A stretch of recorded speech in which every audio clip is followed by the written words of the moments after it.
Hər kəsə salam əziz izləyicilər.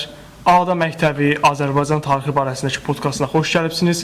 Mən Əli Əlizadə, Ağda Məktəbi IB proqramı 10-cu sinif şagirdiyəm və bugünkü qonağımız nəinki Azərbaycanda, həmçinin İran, Türkiyə, Rusiya kimi qonşu ölkələrdə də məşhur olan görkəmli Azərbaycan tarixşünası və jurnalisti Solmaz xanım Tofiqi bizim qonağımız olacaqdır. Solmaz xanım, mən sizə bir neçə başlanğıc sualı vermək istəyirəm. Siz necə oldu ki, belə Azərbaycan tarixi ilə dərindən maraqlanmağa başladınız? Sağ. Siz artıq o jurnalist sözünü işlətdiniz və ona biraz aydınlıq gətirim. Mən həqiqətən Bakı Dövlət Universitetinin jurnalistika fakültəsini bitirmişəm. Çünki hesab eləyirdim ki, məhz bu peşə insana imkan verir ki, özünün bir neçə sahədə həm öyrənsin və təsdiq eləyə bilsin. Yəni, biz jurnalist, ədəbiyyatçı, bizdə nə üçün ancaq ədəbiyyatla onu təcəssüm edirlər, ancaq ki, jurnalist mütləq ədəbiyyatdan başqa, dildən başqa, mütləq tarixi bilməlidir və mən də tarixçiliyə böyük həvəsim var idi. İqtisadiyyatı bilməlidir, mən o siyasi iqtisad fənnini çox-çox sevirdim və həvəsim var idi. Çünki hamısının başı sonra gətirib tarixə çatır və həm də bir yazı vərdişidir ki, yəni o jurnalist qələmi olan, publisist qələmi olan, o sonra özünü bu tarixi istədiyi əsərləri də yazanda o yazı qabiliyyəti çox mühümdür. Və jurnalistikada o dövrdə bütün janrları ilə, bütün imkanları ilə buna imkan verirdi. Amma o təhsilimin müddətində mən tarixə həvəsim xüsusilə üstünlükdə başladı təşkil eləməyə və orada da müəllimlərimin və ilk növbədə Şir Məmməd müəllim Hüseynovun ki, tanıyırsınız onu, çox məşhur pedaqoq idi, tarixçi idi, onun çox böyük təsiri oldu. Qulluq Xəlilov ədəbiyyatçı idi, Cənubi Azərbaycan mövzusunun, o Xiyabani mövzusunu bizə o qədər dərindən onun tədris edir ki, artıq universitetdə elmə marağım üstünlük təşkil elədi. Diplom işimi Şeyx Məhəmməd Xiyabaninin publisistikası, yəni yarı jurnalistika idi, yarı tarix idi, onunla müdafiə elədim. Müdafiəni zamanı Şir Məmməd müəllimə aspirantura zəmanət verdirdi və sonra da aspirantura girdi Moskva Dövlət Universitetinin jurnalistika fakültəsində. Çünki tarix üzrə mütəxəssis olmaq istəyirdim. Bizdə o yox idi, orada da bir 3 əlavə imtahanlar verəndən sonra, yəni tarix üzrə ixtisaslaşdım. Amma ilkin olaraq mətbuat tarixi üzrə, yəni mən müdafiə eləmişəm, İran kommunist mətbuatı. Özüm İranşünasam əslində, yəni ki, təxəssüsüm də İran üzrə idi. Və İran mətbuatını öyrəndim, bizim ən böyük ödül, yaxşı, zəhmət tələb edən işlərin əsasında, arasında Azərbaycan arxiv kitablarında saxlanılan ərəb əlifbalı mətbuatın kataloqu var. Londonda çap olunub, sonra Tehranda çap olunub. Unikal bir kataloqdur ki, bizim deməli Azərbaycanda 1050-dən artıq ən müxtəlif ərəb əlifbalı dillərdə saxlanılan qəzet və jurnalların, yəni elə bir işlərdə görmüşəm mətbuat tarixi üzrə, amma sonra doktorluğu artıq sol hərəkatları öyrənirdim, daha görürüz, kommunist mətbuatı. Sonra genişləndirdim Komintern, Kommunist İnternasional, Şərq siyasəti, İran filan və o sahədən keçdim tarixə. Və əlimdə bir yaxşı monoqrafiya başlamışdım. Bu Azərbaycanda İranlı icması. Yəni o Cənubi Azərbaycan gəlirlər, özlərini İranlı bilirlər. Yəni bu sosial tarix üzrə böyük bir tədqiqat olmalı idi. Niyə olmalı idi deyirəm. Onu mən başlayanda birinci cildi də qutarmışdım, keçirdiyi nəzərdə tutulurdu və məlum oldu ki, bu İranlıların çoxsu 1918-ci il mart hadisələri dövründə burada o hadisələrin qurbanı olurlar, 2000-dən artıq İran təbəəsi burada qətlə yetirilib. Getdim arxivə ki, onların da sənədlərini çıxardım və o kitaba salım.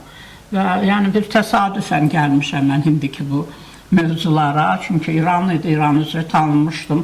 Xüsusilə o Komintern kitabından sonra bütün İranşünasların arasında çox, yəni, tanıyırdılar, gözləyir. İranşünasların konferansına, konqreslərinə indiyə kimi gedirəm. Və məlum oldu ki, o sənədləri istədim, gətirdilər ağır o sənədləri, dəftərləri. Qabağıma dedim, mən bunları axtarınca bunun içindən Persitska Poddunu, Rusçada sənədlər və çap olunmuş, məlum oldu ki, o sənədlər çap olunmuş. Mən başladım o sənədləri araşdırmağa, kiranları axtarım, sənədlərdən dəhşətə gəldim. Sözün əsl mənasında. Və 2 qat dəhşətə gəldim ki, artıq 22 ildir ki, bu arxivlər açılıb və biz bu qədər bizim böyük bir ağır sənədlər toplumumuz ola 18-ci il, biz 22 ildir biz bu sənədləri çap eləməmişik. Hərçənd 98-ci ildir, mən danışam 2007-ci ildir.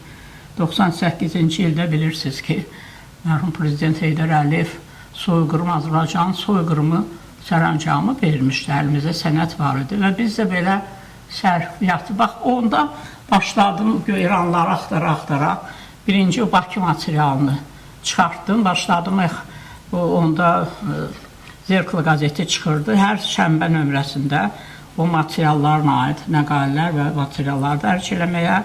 Bu vaxt o Milli Təhlükəsizlik Nazirliyi oxuduqca çox məşhurlaşdı, çox xaricə getdi. Bütün Azərbaycan ictimaiyyəti dəhşətə gəldi ki, 18-ci ildə bunlar bizim başımıza nə oyun açıblar və bu insanlar hamı danışır, hamı yazır. Fövqəladə Təhqiqat Komissiyası deyilən bu Cümhuriyyət hökuməti bir komissiya yaradıb, istəli hadisələr gedə-gedə bunlar sənəd, 36 cilt sənəd qoyublar bizə.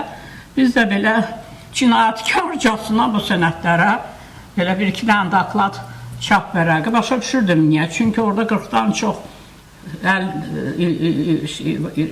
xət var və biraz köhnə rus dilidir. Gərək o dili də biləsən, rusu da biləsən, oxuya da biləsən, xətləri oxuya biləsən. Açıq havada yazılan sənədlər çox çətin idi. Sonra Ataxan mənim rəhmətli arxivdə Rasim Bey o etiraf elədi ki, biz 3 dəfə başladıq, eləyə bilmədik. Yəni, mən də oturdum, birinci Bakı sənədlərini sizə bu Adı Universitetinə vermişəm. Əgər tam yoxdursa, mən sizin məktəbə bütün bir komplekt, yəni ki, 5 ciltdir və sonra şəkilləri Parisdən tapdım və Qubada əgər siz soyqırım muzeyində olmuşsunuzsa, mən o ekspozisiyasının müəllifiyəm. Yəni, onlar olmasaydı, biz o muzeyə nə qoyacaqdıq, məlum deyil. Bax, o cür mən keçdim, bu soyqırım Bakını yazdım.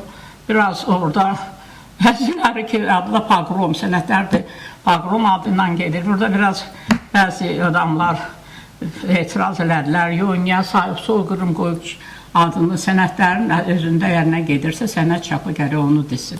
Yəni, oradan bir belə irad güya eşidəndə mən dedim ki, yaxşı, mən Bakını qutardım, gedi qalanını siz eləyin. Çox təəssüf ki, gəlmədi və mən Bakıların bir sözü var idi, qeyrətim götürmədi. Dedim, yaxşı da, bu Qubada açıblar o məzarlığı, hərənin ağzından bir rəqəm gəlir ki, bu qədər adam ölüb filan, mən də bilirəm orada nə olub. Oturdum, Qubanı işlədim, sənədləri oxuya, Şamaxı sənədləri çox ağır sənədlərdir, çünki o soyqırım vaxtı Şamaxıda baş verənləri biz bir milli fəlakət adlandıra bilərik.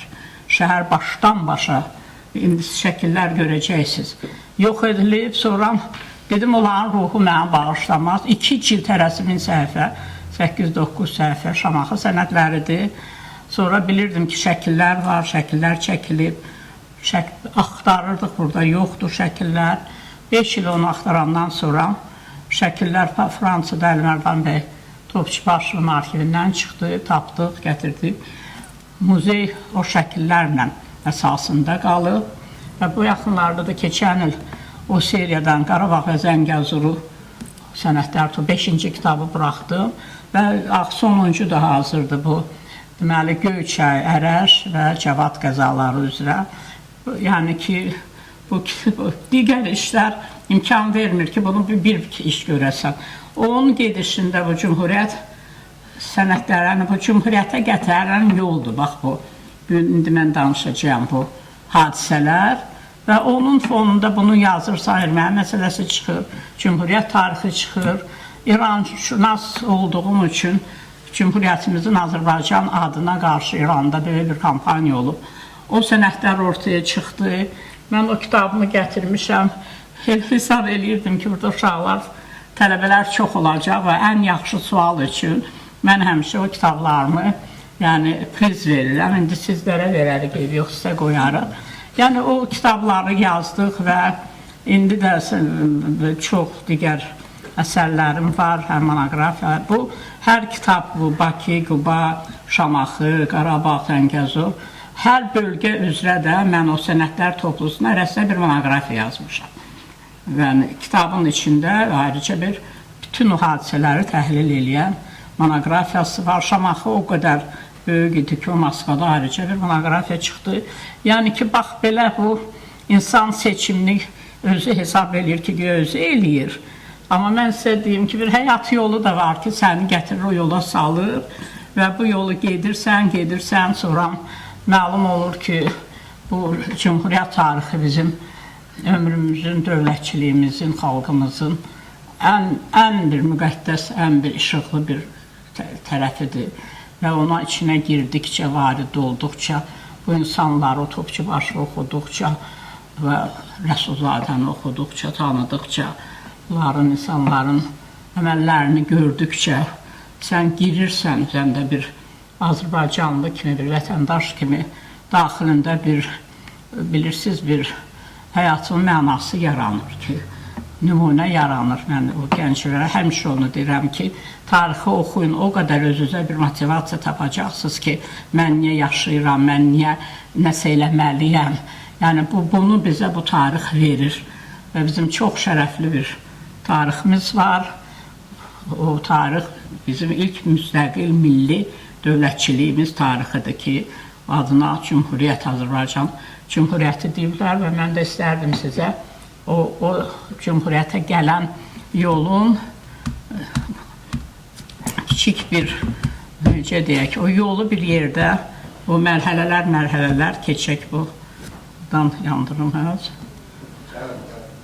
Yəni, belə bir uzun girişdən sonra ümid edirəm ki, maraqlı oldu.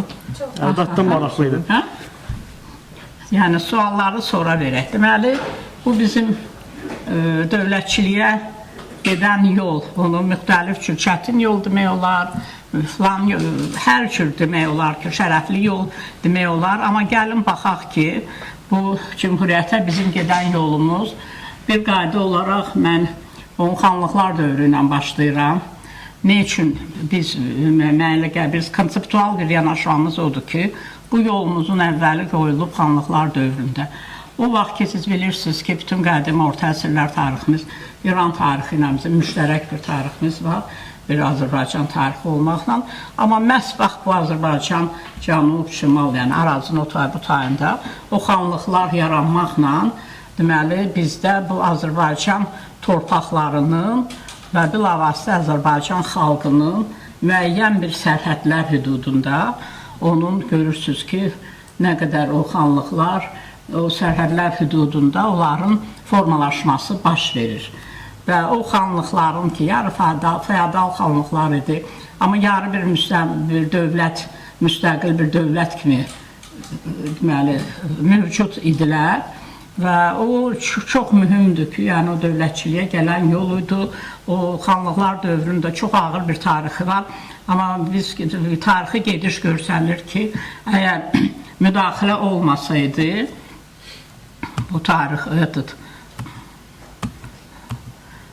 müdaxilə olmasaydı, çox mümkündür ki, o xanlıqlar necə ki, Avropa, Almaniya dövrü keçib, Fransa dövrü keçib, ayrı-ayrı o qurumlar gəlib birləşib, bir mərkəzi bir dövlət yaradacaqdılar. Bizim o prosesə, bizdə Azərbaycanda ki, istər İran, istər Rusiya sonra görürsünüz ki, o prosesə, bu Rusiya-İran müharibələri o prosesi kəsdi və onların da özünüz tarixdən bilirsiniz də, orada çox dərinə getməyə söhbətimiz uzundur, böyükdür və o müharibələrin 2 dəfə bir Gülüstanda, sonra da bir neçə ildən sonra da təzədən başladılar. Hər biri bunların bir ayrı mövzudur. O müharibələrin gedişində deməli 9 Azərbaycan xanlığı daxil oldu Rusiya imperiyasının tərkibinə. Və bu niyə ki biz bu xanlıqlar dövrünə görürsünüz ki, yazırıq ki, bu Azərbaycançılıq ideyasının əksində formalaşmasında bu dövr xüsusi rol oynayır. Nəyə görə? Çünki yerli əhali və hökmdar xanlar özləri dərk eləməsələrdə, bunlar bilmirlər hələ nə. Etnik şuur ancaq varsa var.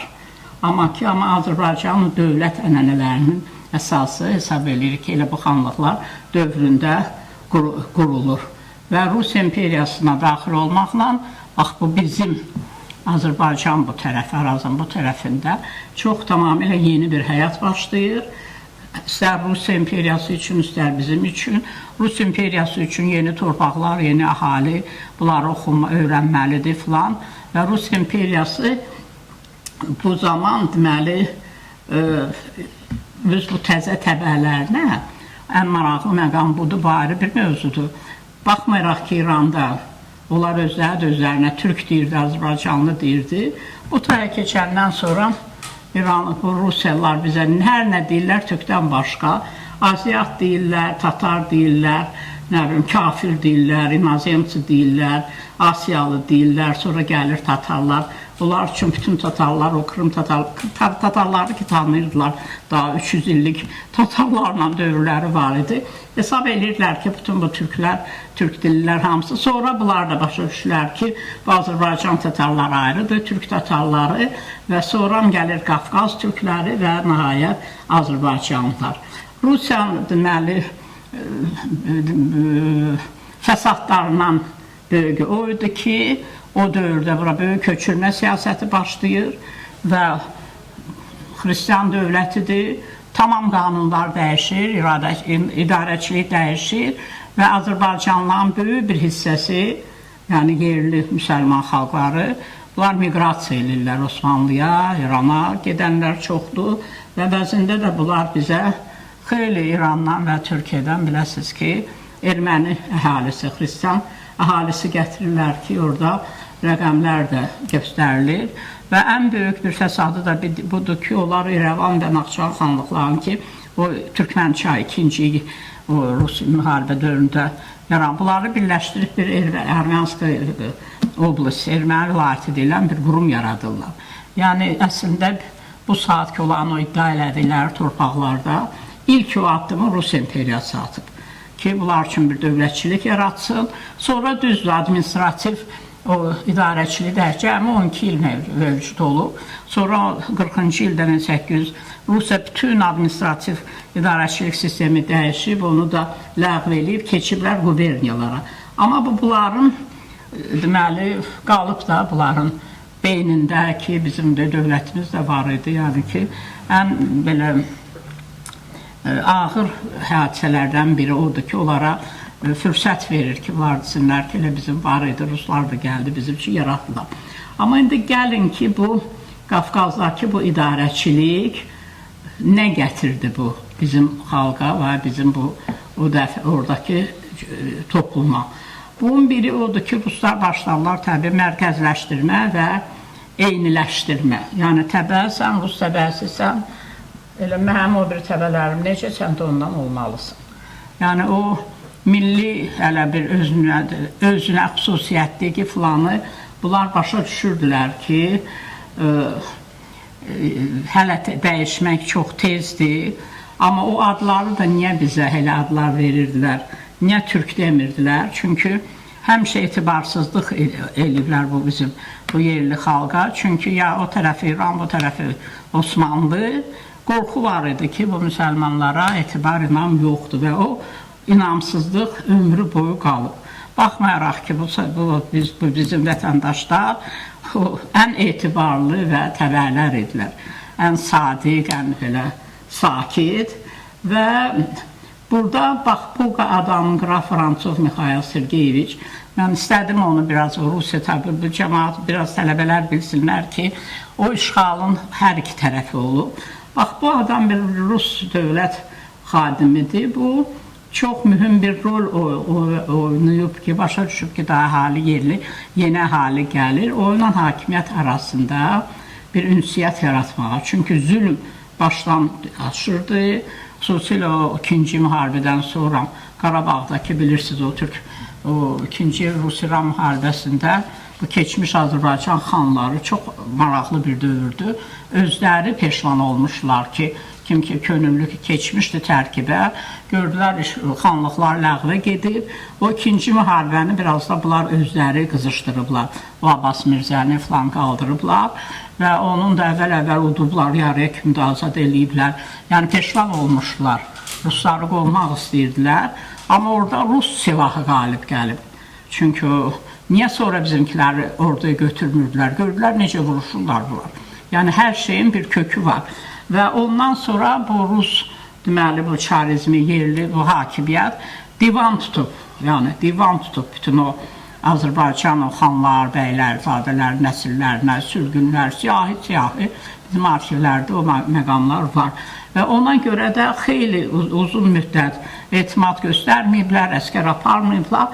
Amma adam gəlir və bir deməli xanların, bəylərin, ağaların artıq övladlarını, bunlara da kadr lazımdır, bunların da etibarlı təbələri lazımdır. Onlara deməli bir zadəganlıq hüququ verir. Baxmayaraq ki, erməni gürcülərin dərhal tanımış da, knyazdır bu, nə mümkündür. Bu bizimkilərdə nə bəy, nə ağa, nə xan övladları başlayırlar bunların biraz o zadəgan hüququnu tanımağa, bir zadəgan zümrəsini yaradırlar. Yəni hüquqlarını tanıyırlar. 40 ildən sonra o sənədləri də var. Bekski komissiya var. Oradakı bunlar necə təyin edirlər falan, o sənədlər də var. Və sonra da ki, dil məsələsi, yəni ki, öz dilində təhsil, ancaq mədrəsə var, molla təhsili. Amma bu müasir dili sona qədər, 20-ci əsrin əvvəllərinə qədər, deməli, ancaq Rus dilində tədris olub. Uzaqbaşı Rus tatar məktəbləri ki, tədris Rusça olmalıdır. Amma bu, deməli, bu məktəblər də bu Azərbaycan cəmiyyətinə məcburidir, amma yeni bir, necə deyim, tamamilə yeni bir element gətirir də, bu sivil məktəb, Avropa təhsili falan. Yəni ki, bunların bu bir xeyli də olur və bu siyasətin gedişində Azərbaycan başlayırlar ilk ziyalı nümayəndələri meydana gəlməyə. Bax, mən o 3 nəfərini göstərmişəm, siz onların hamısını tanıyırsınız. Bunların hər üçü, deməli, Bakıxanovdur, Axundovdur. Bunlar Rus çarizminə, güya deyəndə xidmət ediblər. Onların hərbi rütbələri olub, tərcüməçi olublar əsasən və Zərdabi də ilk bizim o kənd təsərrüfatı təhsili alıb, gəlib, yəni ki, Azərbaycan dilində sonra qəzet çıxardacaq. Bu 3 nəfər ki, bunlarla bizim modern Azərbaycan tariximiz başlayır. Nə üçün məhz modern, yəni müasir, bütün o müsəlman şərqindən fərqli, Avropa, sivil bizim tariximiz başlayır. Bunların məncə heç bir danışsam çox uzağa gedərik, amma bunlar hamısı bizim ilklərimizdir. Abbasqulu Ağa Bakıxanov bizim, deməli, ilk tarixşünaslığımızın əsası, müasir tarixşünaslığımızın əsasını qoyan insandır. Axundov bizim çox ilki var onun, deməli, ilk dramaturgiyanın, ilk Azərbaycan nəsrinin, ilk ateist olub, özdə bilirsiniz onu. Çox, yox, onu, heç mən o ateist, hətta mübariz ateist idi, bəli. Mən onu çox qiymətləndirirəm, onun mövqeyini. Çünki burada Allahdanmaq söhbəti deyildi. O, bilirsiniz, o dogma, o İslam ki, dindən də çıxmışdı. O, bir o feodal, deməli, bir zülmü var idi, zülmkarlığı vardı bir şərqdə. O ilə bərabər bu İslamullah falan birləşib, bu xalqları qoymurdular, inkişaf eləsin. Və bu, o doğma, ehkam bilirsizlər nədir? Bu, o ehkamı dağıtdı, fikirləri azad elədi. Hər şey ki, din gedin axtarın da, mən hesab verir, o böyük bir nəsilləri yola çıxartdı ki, gedin axtarın, özünüzə sual verin. Xidməti odur. Heç kəs ondan bir... Axın, xurafat, dadanlıq, hər şey yerində. Hər şey, o heç, o da var. Bizimkilər indi axındığı təqdim eləyəndə istəyirlər ona qəraət versinlər ki, yox, bu xurafata, nadanlığa da qarşı deyirəm, dayanın, bu kişinin haqqını danmayın. Bu adam deyir ki, özə tək İslama demir, deyir, mən bütün dinləri rədd eləyirəm. Bir söz görün nə deyir, heç birini qabıl və deyir, axirət dünyasında qurtuluş ümidi ilə belə onların heç birini məzəb saymır. Siz sözə başa-düşdünüz nə deyir? Yəni, o cəmaat biz vaxt dinə gəlib, ölənə yaxın filan ki, birdən o dünya azadılar. Mən öyle çox komünistlər elə görmüşəm. Öz valideynlərim belə müasir insanlar idi. Amma hər ikisi yaşlandıqca dinə Quran oxuyur, nə eləyir. Yəni, mən orada hesab edirəm, biraz ölüm qorxusu ki var. Dinlər bəlkə, yəni bir... Bu adam deyir, mən axirət dünyasında bəyə qurtuluş ümidi ilə. Yəni, o qiyamət günündə ki, qurtulmaq üçün heç olmasa onu da qəbul eləmirəm. Bu adama niyə deyirsiniz ki, bu ancaq nadanlığa qarşı? Bu, bunun kredosudur. Amma bu neyniyir? Öz oğlu ilə mübahisələri, oğlu qatı dindar olub. Mübahisələri var. Deyir, gedin axtarın və bu bir nəsil yetişdirib. Ki, biz baxaq, niyə bu erməni qabağa gedir, niyə gürcü gedir? Əlifba islahatının banisidir o. Yəni, o qədər bu adamın xidməti var.